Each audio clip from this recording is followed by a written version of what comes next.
The year is 1981, and the Moody Blues tricked teenagers Eric and I into thinking a new ELO album had come out. Right? Yes. Yeah, absolutely. Yep. Long Distance Voyager hits that close to home, and it's up next. Get ready for the 3324 podcast, where lifelong friends Dean Legiro and Eric Kuber share their love of all things music and movies. Dean has directed short films and is a music trivia buff. And Eric, trained in audio engineering, brings his extensive knowledge of music and film to the conversation as they discuss, debate, and celebrate their favorite albums, films, and much more. Welcome, friends, to the 3324 podcast. See, Eric doesn't ever know what I write ahead of time. So when I wrote this one, I knew he was going to get a kick out of it. Because it's true. Yes. And that's first of all, thank you. Secondly, it was a great year. It was. It was a great year for. I mean, come on, 81. Very formative for us. We were young. We were young. We were 13, going on 14 at that time. So yeah.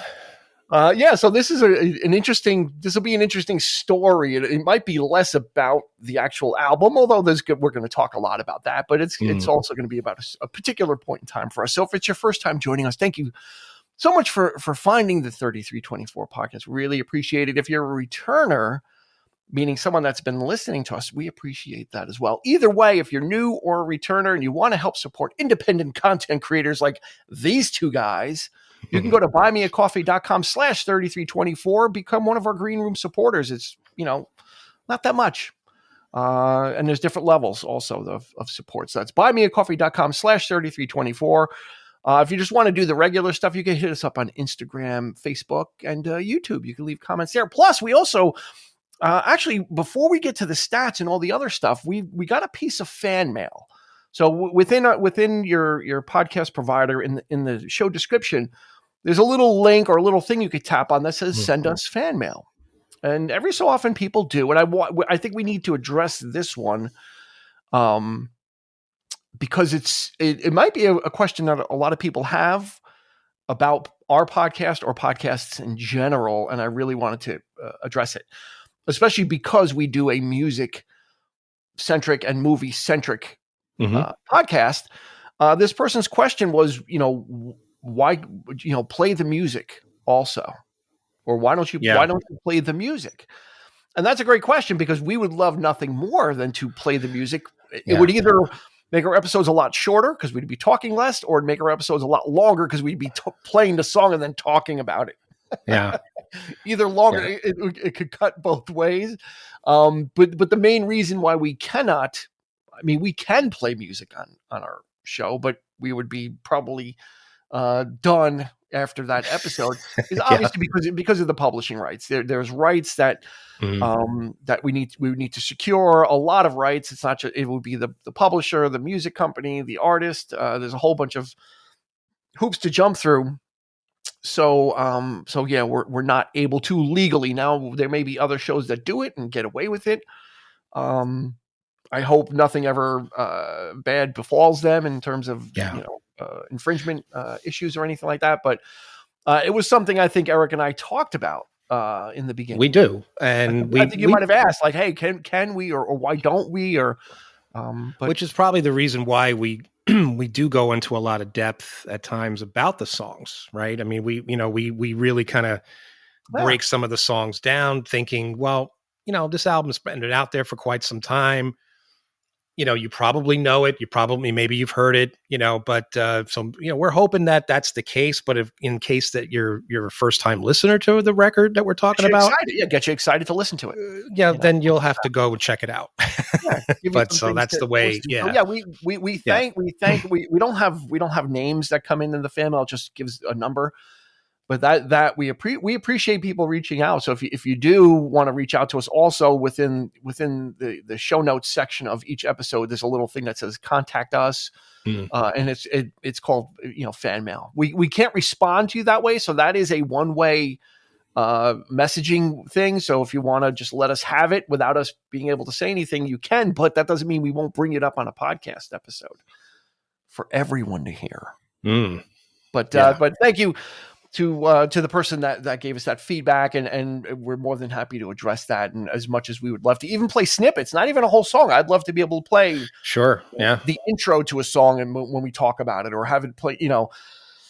I know some podcasts have kind of like had songs playing very deeply in the background at a very low volume while they're talking. Mm-hmm. So you can kind of get away with it that way, but then you're not really listening to the music. You're kind of just having it on.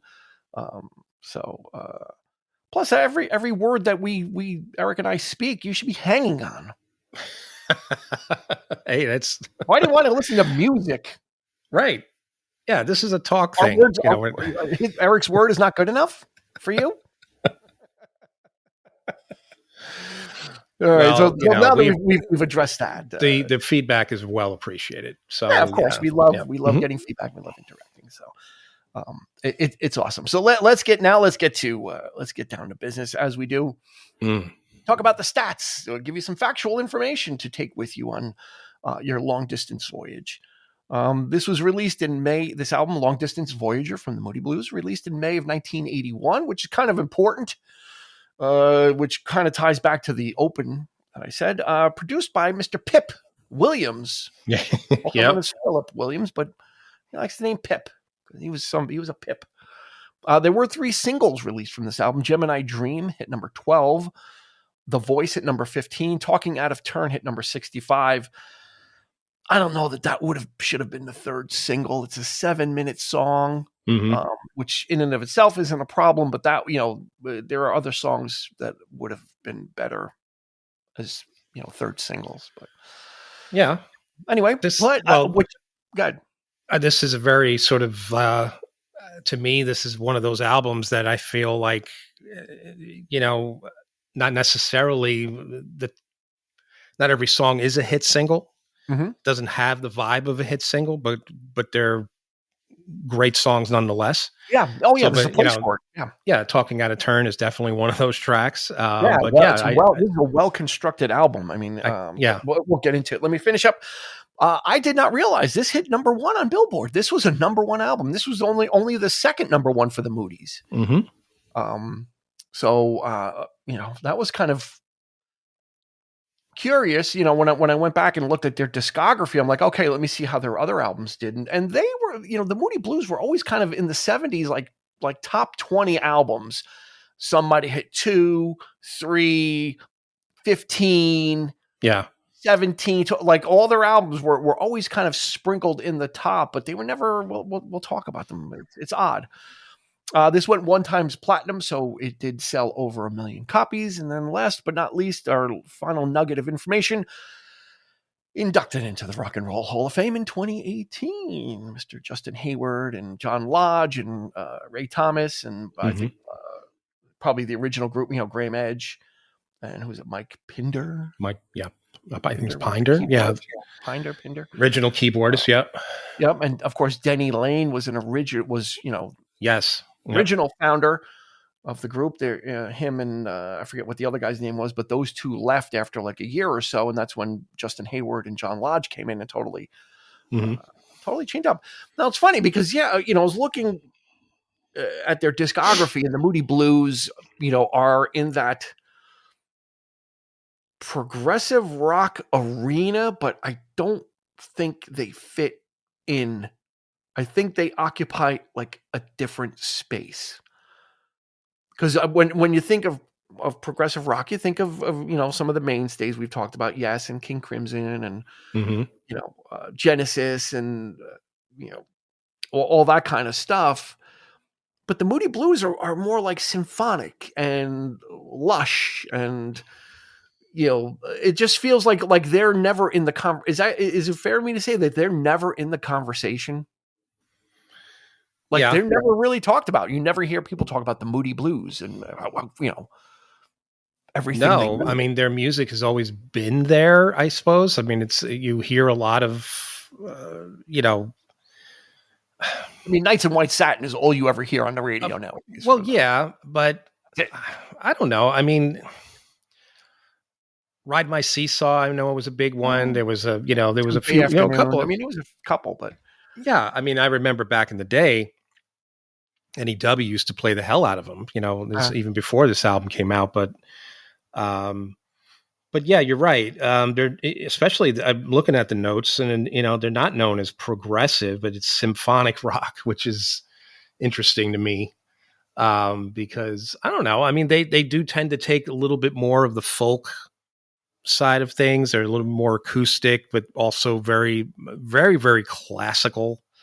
What I mean by that is, I guess you could say, very, very British. I suppose it would be that they don't sound like an American made band in that way. Yeah, I get what you mean. So it kind of lends itself to that's the reason I consider them prog, is they're kind of in there as well, but when you say they're not talked about compared to other bands of that ilk, like Yes and stuff like that. Yeah, they're definitely, I wouldn't say bottom rung but they're just sort of, they're just not in the conversation. They're circling in the pool, but they're nobody ever really brings them to the forefront of the others, and of like what they did and what they were on the forefront of, because they did occupy a particular.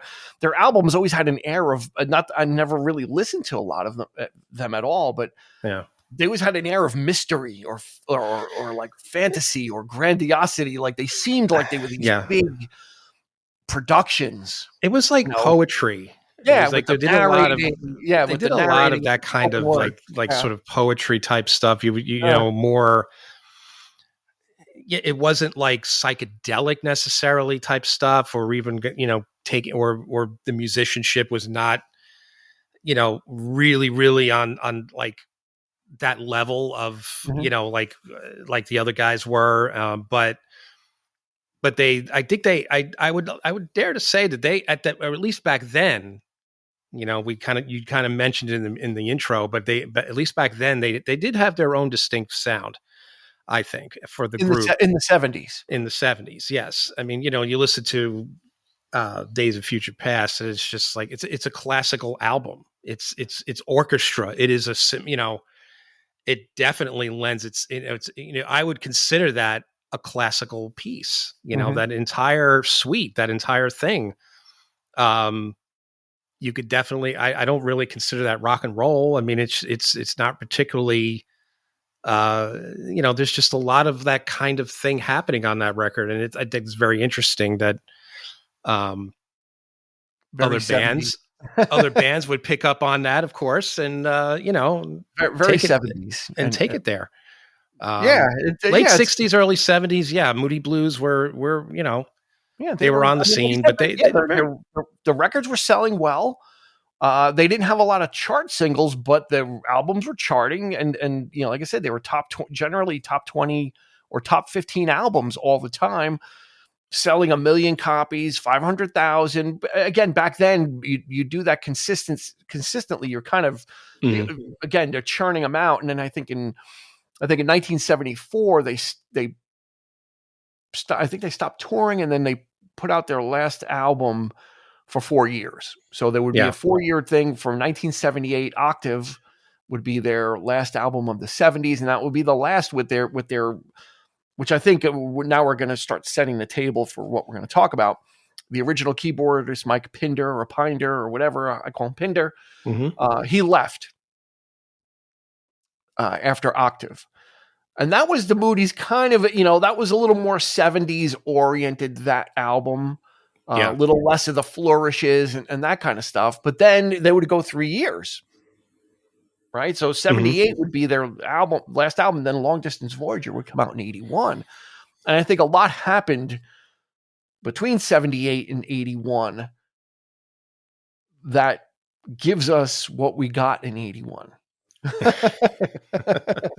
Yeah, I know where you're going with this. We can't, we can't not talk about it, because if you look at any comments on if you watch the music video on YouTube for Gemini Dream or any of these things, if even remember Sitting at the Wheel, like that came out at the follow album was The Present. It was I'm sitting at the wheel. I mean, the comments are littered with the 3 letters ELO.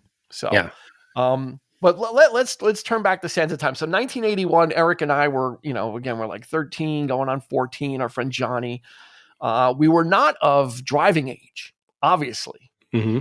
Okay, so Friday nights and Saturday nights for us in a small town in Dobbs Ferry, New York, there's literally two streets. There's Main Street and there's Cedar Street. The whole town, and then everything else is kind of out, suburban roads, with no stores, but all the shops and all the action was on Cedar Street, Main Street, and Eric and Johnny and I mainly kept ourselves to Main Street. We really didn't go on Cedar Street because some of the rough and tumble kids hung out. Yeah, it was literally right around the corner. You were dealing with a whole different. Yeah, there was a seedy bar that people would hang out, and we just weren't those. We weren't those. At least not yet. So no, I don't think we ever. So we would mainly just kind of Friday or Saturday night. I had the Sanyo boombox loaded up with D batteries. And we would just kind of go on Main Street. I happened to live on Main Street at the time. So for me, that was just like walking out the front door. And we would have the boombox and an assortment of cassettes.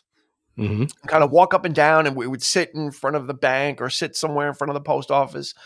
And cruising was a big thing for the older kids. So we would just watch the other people cruise by that we knew that were older than us in high school. And kind of, they were just kind of cruising around. Is that a fair recollection, Eric? Is there anything that is a remarkably accurate?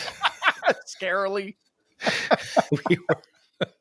Embarrassingly, that's what we did. But you're 13 years old. What else are you going to do? I mean, true that. We would go down to the there was like a youth center, the pizza shop. We had there was the little video games, little arcade in the pizza shop, things like that. But I mean, of course. But the point I think being made here, I suppose, is the fact that we really started digging into music in that way. We were actually listening to the music. We weren't just, it wasn't just on for the sake of it being on, watching the cars go by. We would actually do that, but then pay attention to what was playing on the we didn't have the radio on. We were playing cassettes. We were playing music that we kind of had. So it wasn't like, we had NEW on, which maybe we may have, but I don't recall. I remember we never listened to the radio. It was always who got the latest tape. Yeah. I just got this or whatever. And it was just, I can't wait to listen to this. And we would listen to, we listened to quite a few things together. That's kind of where our bond comes from. It's like, this is, we're sitting around. There's nothing else. There's nothing else to do in 1981. And I suppose we could have been doing this in one of our houses, listening to records, but we would just, at least we were outside. Yeah. You know what I mean? Like in a nice summer evening, what better way to, well, that was the thing, right? To listen to music. You wanted to kind of, even if you weren't part of any group or clique, you wanted to kind of be out there. You wanted to be out on the streets where things were, people, like I said, people were cruising, driving by. You just wanted to be, even if we were just observers. Yeah, we wanted to be a part of it. Like we had our own thing. We had our boombox. We had our music. We kind of had our thing. I think it was almost very akin to ZZ Top, right? You see those ZZ Top videos, and we were just kind of like you say, observe. We're just hanging out. We're watching all the action go by us.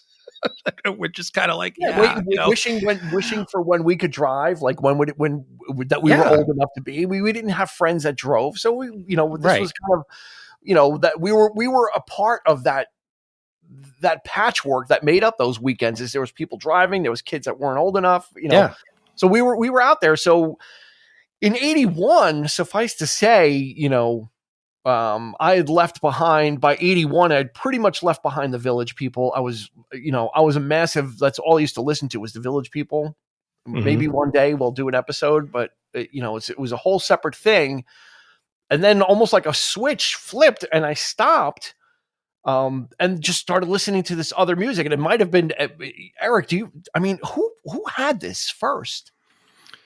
I can't remember. I know I had the cassette, but I don't know if it was you or Johnny, because I actually didn't, and I've never owned the cassette. I had it on vinyl. It was actually one of the last vinyl albums that I ever bought with my own money. And it might have been, this was a little bit after, the boombox, listening to it on cassette. But I went out and bought the vinyl, and I remember distinctly bringing that damn thing home and ripping off the cellophane. And I remember just feeling the texture of that cover. It was just such a gorgeous cover, and it was such an interesting cover. And I just love, everything that the word that speaks true to this album is elegance. Is everything about it is just so sophisticated and elegant, and just sort of just the music just flows. Elegance. Yeah. Elegance. But I think it might have been, I think that, to answer your question, I do believe it was Johnny's tape, actually. Okay. It was like, and I don't remember though ever getting past Gemini Dream. I don't think we ever actually listened to that. I can tell you I did. I had it on cassette, and I devoured. I knew this album back to front. Okay. And I, maybe even to the point where I think now that I'm thinking about it, I might have even been bringing this cassette to school, because I remember listening to Veteran Cosmic Rocker and Meanwhile, and, all those, like, Painted, like I know this album back to front. There was never any doubt. Like this wasn't one of those.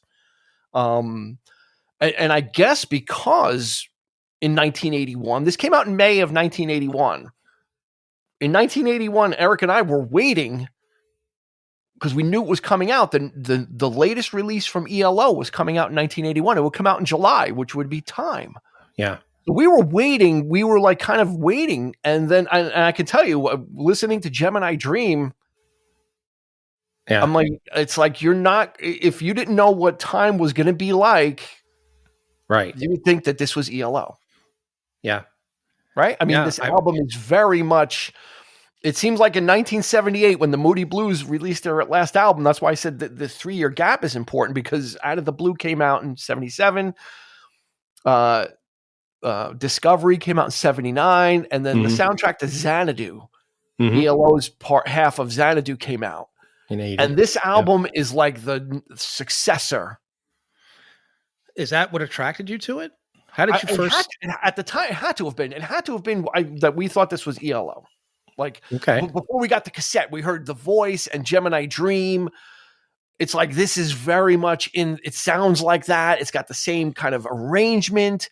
Yeah. It's very ELO-y. Was this ELO? Was this ELO? We didn't know, because, back then, we didn't have access to information. You just maybe heard the back end of the song on the radio. It was like, oh shit, was that just ELO? I could count. I gotta remember, like, at the time, like, you always didn't catch like what the DJ was talking about. I don't know how many, I don't have an accurate count per se, but I could tell you that there were quite a few people throughout my life who talk about this album, who talk about The Voice, or specifically, a song, more or less The Voice, who thought it was ELO. Who thought, oh, that's that ELO. What's that ELO song where they're talking about going back to school? And I'm like, you mean The Voice? And it was, and like, I say, and they'd sing hum a few bars. Yeah, that's it. I'm like, that's Moody Blues. What? No way. I'm like, I swear to God that's happened at no less than 5 times in my life, that people mistook this for ELO. Yeah, it's very easy. I don't doubt that whatsoever. I mean, it is so, so in that wheelhouse, and it's so closely matched, and it doesn't sound like anything that the Moody Blues were doing before. And we've talked about this before, where these groups from the 70s got to make that leap into the 80s. Exit Stage Left came out. Moving Pictures came out in this year in 81. That's right. So there was a lot of those. There was a lot of that stuff going on. Face Value came out. So again, a lot of these groups were kind of making that leap into the 80s, and the Moody Blues kind of, for all intents and purposes, went dark for 3 years. Yeah. And then they reemerge, literally ready for the 80s. Like, they came with something totally. I mean, it's reminiscent of another band, but it is very different than what they were doing before. Now, part of this, I think, has to be Patrick Moraz. Yeah, because when Mike Pinder left, they picked up Patrick Moraz, who I guess got thrown out of Yes, from what I was reading. Yeah, he only appeared on one album. That was the Relayer album. Was he on the album or just the tour? No, he played on the album, and I Okay. think he toured, but I think it might have been like towards the end of that tour Yeah, where he asked him to things went leave. sour. Yeah. Yeah, that's Like, yes. It's a the freaking revolving door of personnel. People, they just the hate each other. the They word get was the word was Steve Howe wasn't very comfortable with him, and Rick Wakeman was yeah, coming back. yeah. So Patrick He was Moraz a got decidedly different player. He yeah. was more. I would compare him to the likes of Brian Eno, and that kind of like sort of like new age type of Mhm. keyboard playing was just. It wasn't symphonic where he was playing like regular chords. It was just a lot of like weird like almost like Eno-ish or very Mhm. Vangelis, even like kind of like just odd little patches here and Atmospheric. there and flourishes, and and Yeah. just the sound of the keyboards really kind of um you know did it for him, and it was decidedly a much different record. I Relayer is just the sound, Gates of Delirium, and it's just bizarre. I mean, it's kind of a cacophony of just sound. So, but he played a big role in the shaping of that sound. Maybe they didn't like it. Maybe the fans didn't like it at the time. Whatever, for Well, hey, whatever Rick reason. Wakeman Yeah, wants to come back. he Patrick, wants to. sorry. Yeah, there you go. You're out. So I mean, he is absolutely on Long Distance Voyager. He's channeling Richard Tandy. I'm sorry. yeah, yeah, I'm sorry. Like Gemini Dream, that all that keyboard work is yeah. channeling that, Last Train to London, and just like the stuff on Discovery. Right. The heavier, Confusion, the heavier synth stuff that ELO would embrace. This is there. So I think Patrick Moraz is probably had a hand in changing the field, right? Bringing that. Well, That he more made it. He modern, brought that '80s flourish to it. I think that exactly. new Okay, new wave, yes, synth pop I was going to say aspect to it. modern for Yeah, the time. right. Mm-hmm. What was then a modern sound, which was the synths. Which is interesting because if you listen to some of the songs on the record, they still have the those lush string arrangements and things like that still going on. It's not as like bombastic as it was. Mhm. It's very layered. It's very, but then you have these little like it just kind of stands out above the above that layering.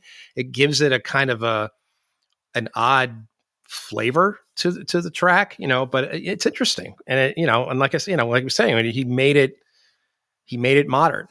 And so Yeah, and then they would do. I guess Patrick Moraz just doesn't have any good luck because they would kick him out after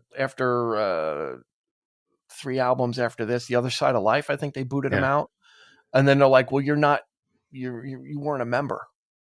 You were just paid, just paid a guy." hired And he's like, hand. "Well, then what the fuck is my face doing on all the album covers if I'm not a member? Yeah. Why am I on the picture in the back? Why am I listed? It doesn't say additional musician. It's Patrick Moraz. Like Right. So of course he sued them, and Yeah. but now I mean, in any reissues and everything that's reissued, he's listed. He's not listed as a member. He's an additional musician. So poor guy. I don't know. Maybe I don't know anything about Patrick Moraz, but it maybe seems he like did it to himself. maybe he brings it on himself. But as far as I was concerned, he's a member of the band. I mean, he's keyboards, Patrick Moraz, keyboard synthesizers, arrangements. I mean, not an additional musician, but so I think we can't help but assume that they were influenced by their fellow Birmingham, because they were in they were a Birmingham band. They have connections. Bev Bevan, drummer for ELO, was in a band in the 60s called Denny and the Diplomats. That was Denny Lane. So he was in a Bev Bevan was in a band with Denny Lane, and he would go on to form the Moody Blues. Bev Bevan would go on to the Move. So all these guys are intertwined. But it is hard for me now to not to say there's no way they could not have been listening or influenced or said, hey, this seems to have worked for them. So let's give it a try. We're 3 years out. So now before we went on, you're like, oh man, I haven't listened to this album in years. And you were going to start to embellish on that. So why don't you? Yeah. Well, like I said, I mean, it's like, let me back it up for a little bit too, because you usually in past years have been reticent before we started the podcast to go back and listen to older music that we used to listen to. Like I remember saying about, I was listening to Styx. You're like, I don't listen to that anymore. And it seems like you kind of move forward, and kind of don't revisit the older stuff too much. Well, I'm kind of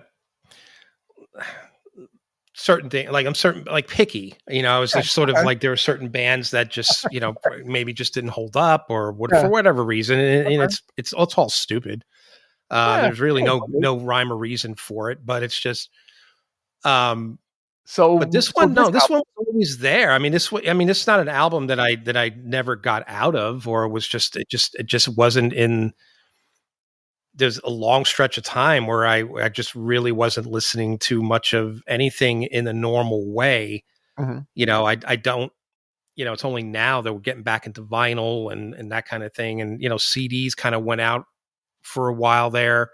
Now it's all Bluetooth. It's like, so I tend to be very selective about what I listen to now, or even before the podcast, that was around that time. So albums like this, unfortunately, just sort of like, we're kind of buried, so in the box. So you got to kind of open, you got to kind of dig through, and you got to go through the attic, and you just sort of, take the cobwebs off.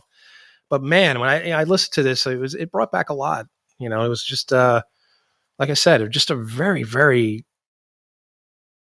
pleasant listen. It's such an enjoyable listen.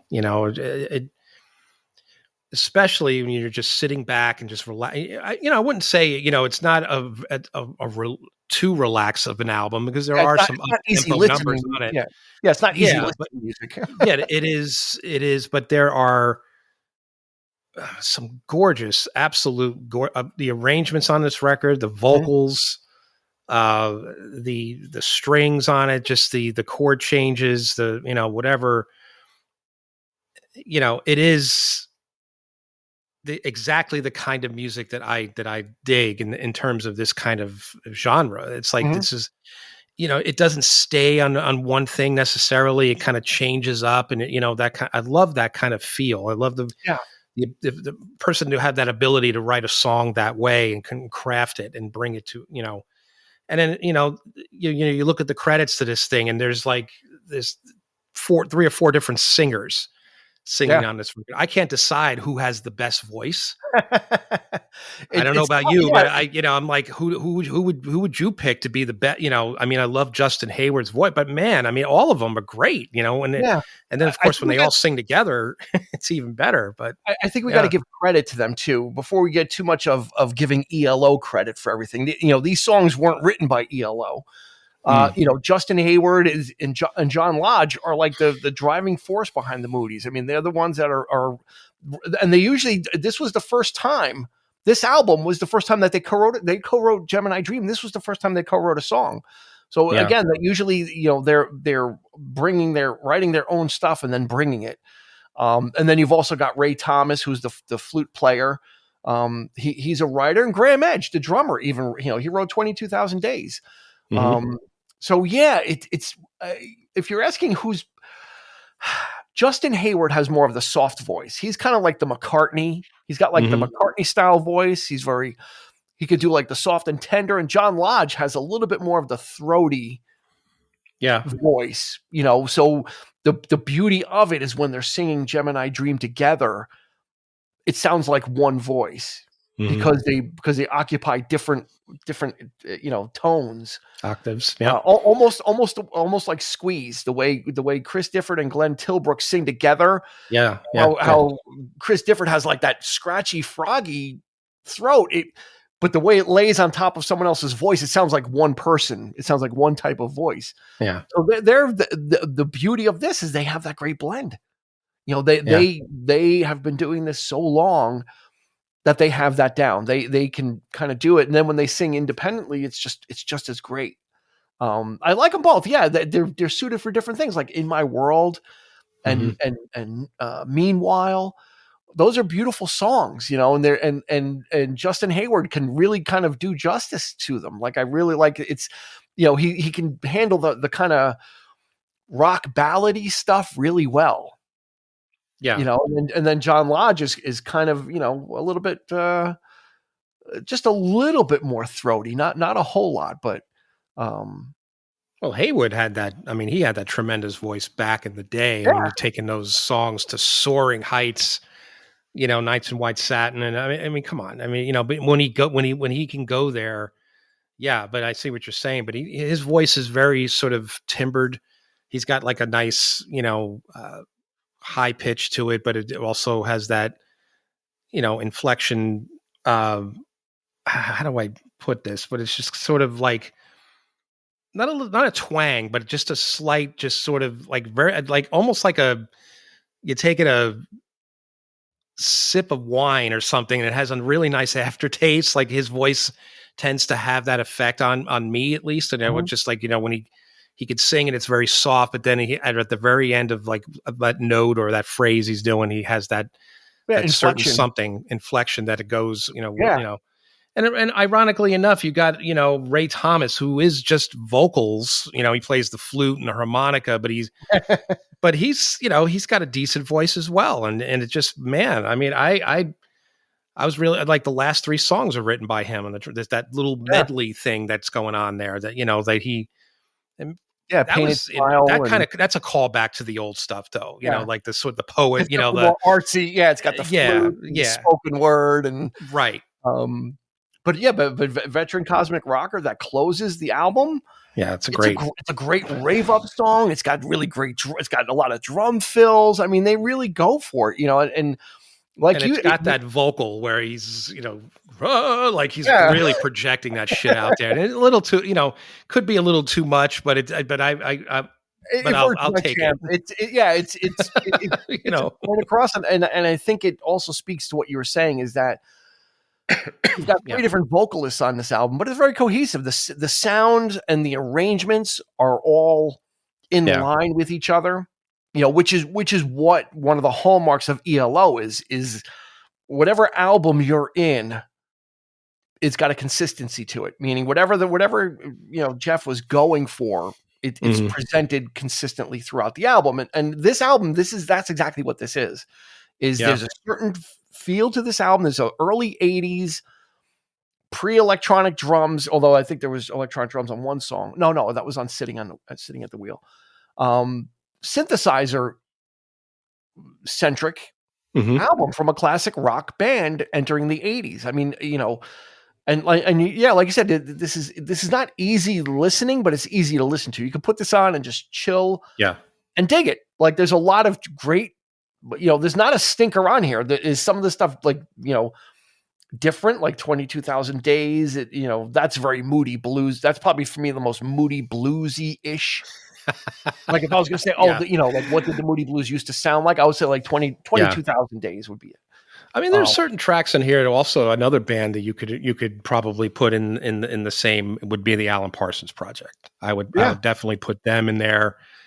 That layering of, you know, of sounds, different singers throughout the years of the band and that kind of thing. So, absolutely. And I think the Moody Blues, Moody Blues always prided themselves, especially in the live performances, of having the vocals were very, very important to this group, which is not a, you know, in a lot of progressive rock bands, the vocals are not the first thing you go to, or the first thing that you go to listen to. It's always, you know, keyboards or drums or whatever classical influenced guitar, but played flamenco guitar, and then this weird shit, you know, like, but the vocals would always be, you know, but to have a band like this, almost like the Crosby, Stills and Nash of symphonic rock. Absolutely. You know what I mean? The harmonies, the layered vocals, it's amazing stuff. They have, you know, 1, 2, 3, 4. I mean, 4 songwriters out of 5. You know, Patrick Moraz was the only person that didn't write anything on this. And like I said, all the stuff was well written, and then kind of put together to kind of fit the feel, which again hit us like right. I mean, it hit us right where we were living, because we were just getting into this stuff, and we were just getting we're just getting the appetite for it. Right. It was just like, Well, a So lot of these bands, like we talked about, 81 was that formative year for me. I got into Genesis in that year. I got into Yes in that year. I got into more or less, well, Pink Floyd. I mean, they had done The Wall, so that preceded Mhm. them. But Moody Blues too. This album made me go back and listen to that old stuff, and Mhm. and just that, it all You're like, "This doesn't yeah, sound like it all ELO." came together in those years, like those early 80, 81. Man, I got into Yeah, Gabriel very and formative. King Crimson. Yeah, very formative Yeah. for us of kind of, we were kind of in sponge mode where the stuff was kind of, we were Yeah. very open to it, and just kind of grabbing onto it, and if it was if it Mhm. had any similarity to something else we liked, come on in. Oh, that was all we Like needed. that kind of thing. Like, yeah, come on in. Like if it sounds kind of like ELO, That's or ELO right. kind of sounds like the Moody Blues. Yeah, like, yeah, come on, we want more. Of course, that's the reason why I got into, certain artists that I got into, because of people working with each other, and, Jeff Lynne working with George Harrison, and it just blossomed from there. Like all these, and we're always over the moon about that kind of shit. Right. I mean, it was just like when artists collaborate like that, it's just, what? He's on that. What do you mean? He's, there's no way that he could play, but it somehow worked. And that was the 80s, people just working together, especially in the prog sense, because there were all these offshoot bands happening, right? I mean, we talked about that a Just little bit, members switching groups, and just switching going up, one and to the other. never, I mean, most of it didn't work, wasn't Yeah. that great. But I mean, the point is that, they were still hungry to play, and they still wanted to get out there and just expand and explore. And maybe some of them were successful at the 80s sound, some of them weren't. Moody So Blues yeah, was very definitely one of varying those bands degrees. that sort of eased its way into the 80s, and they didn't necessarily compromise what they were doing before. Mhm. It wasn't a total departure of what they were doing before. It wasn't as symphonic, but still had that, old timey, like some of the Yeah. vocals, like I could definitely hear on those old albums. You know what I Oh mean? yeah, So it's just, absolutely. yeah, It's still yeah, squarely the Moody's, and I think even before we kind of got into finding out who was on other albums, I think in yeah, '81, I don't think we were there. We were just kind of starting to feel our way around with this elevated, quote unquote, air quotes, elevated kind of music we were listening to. And we're kind of feeling our way through, and our friend Johnny was kind of, had feelers out in a different direction, and hmm, Eric had feelers out this direction, and I had feelers out, in Fleetwood Mac and some of that. So we were kind of cobbling together all this music that we were kind of bringing, yeah, the community of the three of us on these Friday nights. It would be kind of like, yeah, who's got what, or what do you have, or what's in your pocket, and kind of right, pull it out and throw it in there. And Johnny was into the door. He was getting into the doors, so yeah, he was yeah. kind of pulling that stuff in. So that, when we were at that age, it was just a great time because we were so open and so ready and so wanting It was to nothing hear like more, it. music. But and again, was it a different time? Yeah, there wasn't a whole lot to do because of our age, because we didn't have money per se. Right. So what did you do? You hung out with each other and we Yeah. listened to music. Right, we literally hung out on the corner and played music. But that was those hours that we would But spend it came with to us, those albums. right. We weren't, I mean, there's people out there who were younger than us, that were like freaking savants. Mhm. It's like this kid Glenn that lived on my. I mean, he had a record collection that was, better than most people's. At the age of to my 15, when he was like 13, 12 years old, he was like, wow, Yeah. talking about groups I'd never heard of and this kind of thing. So, I have to admit, he opened the door for me for a lot of that stuff too. So I had that influence. I had people, like my brother who was into certain things that he turned me on to Rush, and he turned me because he knew that I would like that kind of stuff because it was sci-fi. And, I was reading at that point, I was, that's where the movie and TV side of me kind of transitioned. 80s was my musical. That was my time to come. But, I have no regrets that way. You know what I mean? I don't have it like, I'm not I guess I don't have a wide, expansive knowledge of music, Mhm. but I think we do okay. I think for what we've learned over the I think years, we I it think came we to do us on all our own accord. It came to us, when we were ready for it. Yeah. Sometimes things came later. Sometimes, sometimes we did know things before, but maybe we just didn't understand what it was or how good it was until, we knew it was Yeah, popular or whatever, exactly. You're but the you're point exactly is right. that we, you come to music in your own way, and Exactly right. you Everyone's on embrace their it in own your own way. Yeah. everyone's on their own timeline. Yeah. Like I said, from probably episode 1 is, old music is new music if you've never heard it before, That's and right. we've been going back and through what we do, listening to stuff that I had never heard, or Hmm. again, like we said in the past, bands that we've just skipped over because we were so in knee deep in the Beatles Yeah. that you're not going to listen to anything else for a while. You're just going to be spend years Well, literally, that's the thing, on though. I music. mean, And then you kind of get out of it, and then you start looking for something well, else. the And whole thing is like the things we were listening to that were definitely no slouches, and when it comes to we're digging on the greatest band of all time, conceivably, and they're still going, the Beatles. I mean, come on. I mean, it's just so we weren't doing any. I don't think we were like definitely outliers in that sense of just liking a lot of just stuff that nobody's ever heard of or whatever. yeah, But it was just more. we weren't too avant-garde. I mean, we were kind of No. in the lanes, but I'm still waiting for my Rick Astley phase. I think I'm going to have it's coming. I'm going to have a Rick Astley phase. Never going to Hey, give you up. It's coming.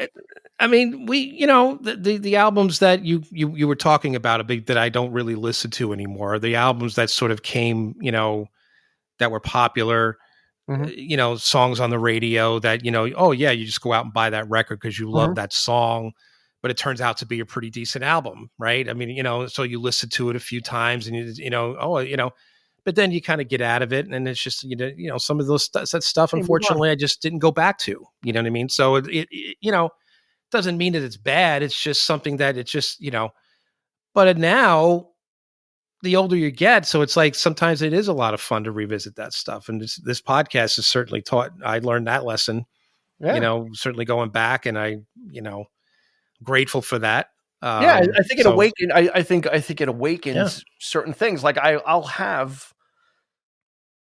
We've had a couple of episodes recently too, where I'll have a memory that will come to me as a result of us talking about one of these older albums. Maybe not necessarily an unrelated memory, or a memory of something that happened adjacent to what we were doing.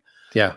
So it kind of unlocks this whole a lot of things too. Is like you kind of, as you start kind of painting the picture, when I'm thinking about what we were doing in '81, and Sure.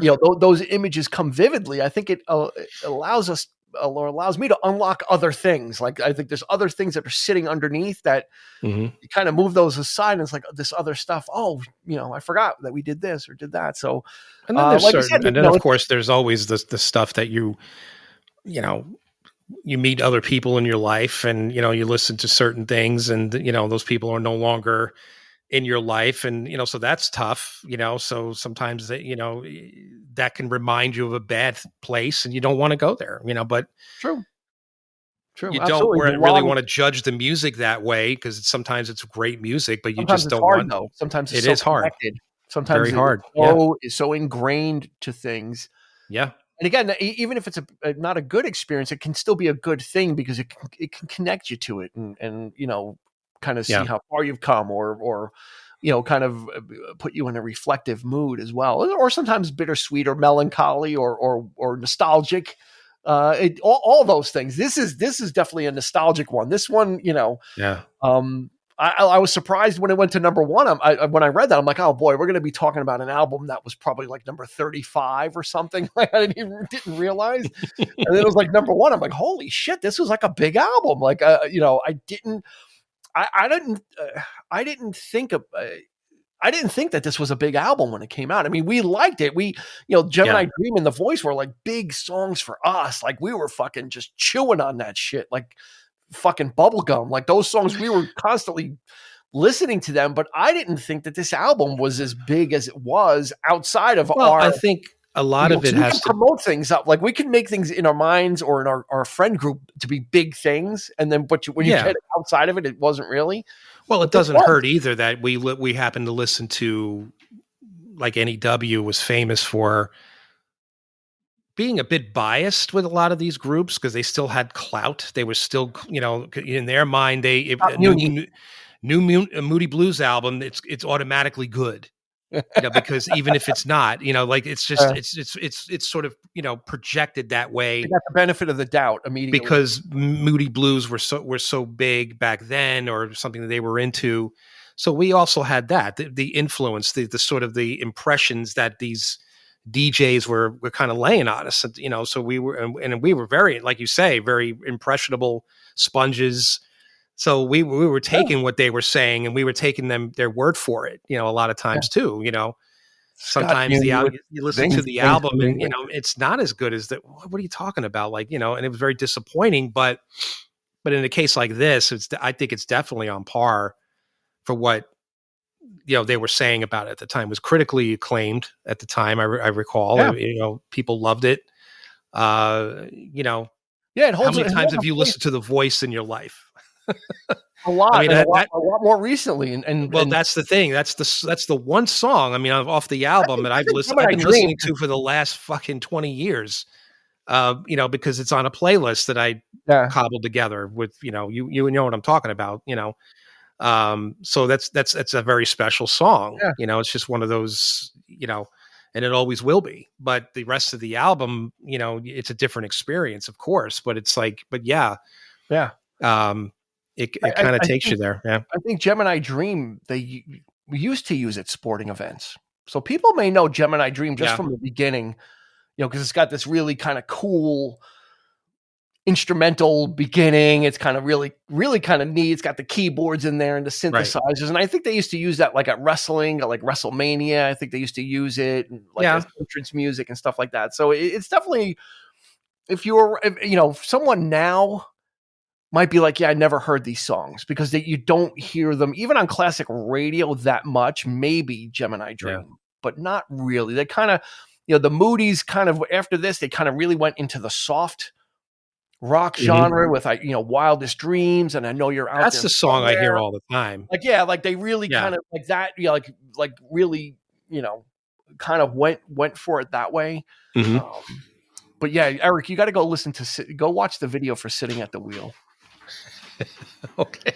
It is that came out in 83. That is absolutely influenced by Slipping Away by Dave Edmunds. That's now when I listen to Sitting at the Wheel, I'm like, this is the guy. He sounds like John Lodge sounds like Dave Edmunds singing it. And it has the twang of Slipping Away on it. And I'm like, there ain't no way. This is too coincidental. Yeah. Like that they were not hearing this stuff and right. Which again, there's nothing wrong with it because it works for them. Like they do it well. It sounds natural to them. It sounds. Well, you're the ELO. I am savant, as it were, like the expert on. So, do you know if any time that Jeff Lynne has ever commented on this album in particular, or Moody Blues in general? Like, was he a fan? Was he? People comment on it all the time, but I've never heard him. Really? I mean, they're fellow Birmingham. I'm sure they know each other. I'm sure they must know each other because they're from Birmingham. Yeah. I'm sure they've probably back in the day, especially when everybody was kind of all on the same. But yeah, he doesn't really mention, the only thing he mentioned, I saw a thing recently is that he was, So Fine from A New World Record. Yeah. That was influenced by that was him trying to do the Doobie Brothers. I think you heard Long Train Running. I could see that. Songs. I could definitely see it because it has that California vibe, man. That Tom Johnston, Tom Johnston was always into the riffs. Yeah, I mean, that speak. If any song that speaks 70s to me, it's definitely that one. I always said that. But yeah, he was channeling the Doobies. So I think it was Long Train Running. He was trying to. He heard that's the song that I can immediately go to that place where I'm thinking. Like Three's Company. Yeah. I'm thinking like Farrah Fawcett poster on the wall. I'm thinking like the Corvette, that's So Fine. It's like the sunshine and the the colors, like the yellow and the brown and the, all that stuff, that the orange. That's the imagery I picture in my head when I hear that song all the time. The jeans. Yep. Right. Jeans. Sassoon jeans. Roller skates. Yeah. Roller skates. Yeah. All right. I think we've, I think this is a good combination of us kind of reminiscing about it. Maybe we've piqued your interest. If you're into like the classic rock sound, this is going to fall right into it. This is not, this is not something, that's going to challenge you in that way. It's not a difficult listen, like Eric said. And if you're into ELO and you're into some of these other ones, this might be a lost gem for people that kind of are into that, or just getting into that type of music, like revisiting, because it's ELO is so popular that now it's hip to go back and revisit. I think this album, Long Distance Voyager, really fits in with that. I think it's a nice adjunct to it, a puzzle piece that fits with what was going on with these 70s bands that had this classic rock sound or classical or symphonic, and how they used the synthesizer to kind of adapt to it, because ELO did the same thing. They kind of, used the synthesizer as a substitute for strings and just kind of started to incorporating that. And the Moody's did it really well. And like I said, they still kept a lot of their majestic feel, like In My World, and some of those songs still have a big feel, a big production feel to it, but still. You're definitely right. I would argue that, not argue, but I would say that this album, it really kept that particular sound, because like you mentioned before, a few months later, Time would come out, and this Time did not sound totally anything like what they used to do. Moody Blues, right? Shit. Now we got to right. Why did you have to go do that? Yeah, like what the hell is this, right? We had heard like Hold On Tight, but we weren't expecting. Yeah, we weren't expecting what we got. Yeah. What we got. That was something so out of left field, but it was great. But the Moody's, they kept that thing going. They kept that kind of sound going. And they found a niche, and were able to kind of go in there and start. Very easy to mistake them for ELO. Yeah, no doubt. Sure. Yep. Absolutely. So, all right. I think that's going to do it for this episode of the 3324 podcast. We thank you for joining us. Continue the conversation. Instagram, Facebook, YouTube. Let us know. I think we sprinkled in enough ELO to pique your interest, but this album stands on its own. Like I said, we were kind of listening to this, in that arena, but it solidly stands on its own. So much so that we decided to talk about it and give it its due. And again, I'm still Mr. Pip Williams did a good job. Mission accomplished. Pip. He's still with us. Yeah, maybe, I don't know. Maybe it's... see if we can get him on the show. Maybe perhaps it's Jeff Lynne, sneaking in there under another name. It's like Richard Bachman and Stephen King, right? Exactly. Or Paul Ramon. There you go. But that's going to do it. We thank you so much for joining us. New episodes come out every Thursday, so you can just always... follow us, or just check in with us every Thursday, and there'll be new music and movie episodes from the items that left the marks on our growth charts, Eric and mine. So that's going to do it for this one. Check it out. It came out in 1981. It's on the streamings, but we've got I have the vinyl and the CD. So it is definitely out there. Definitely, oh my God, worth a listen, and a headphone listen too, if you can, if possible. Yeah, absolutely. Yep. Definitely a headphone album. So for Eric, this has been Dean, and we will catch you on the flip side. You've been listening to the 3324 podcast with Dean Legiro and Eric Kuber. You can find us on your favorite podcast provider, so please like, subscribe, and rate to become a part of the 3324 family. Your feedback is important, so make sure to follow us on Instagram and Facebook at 3324 podcast and on Twitter at 3324p to join the conversation.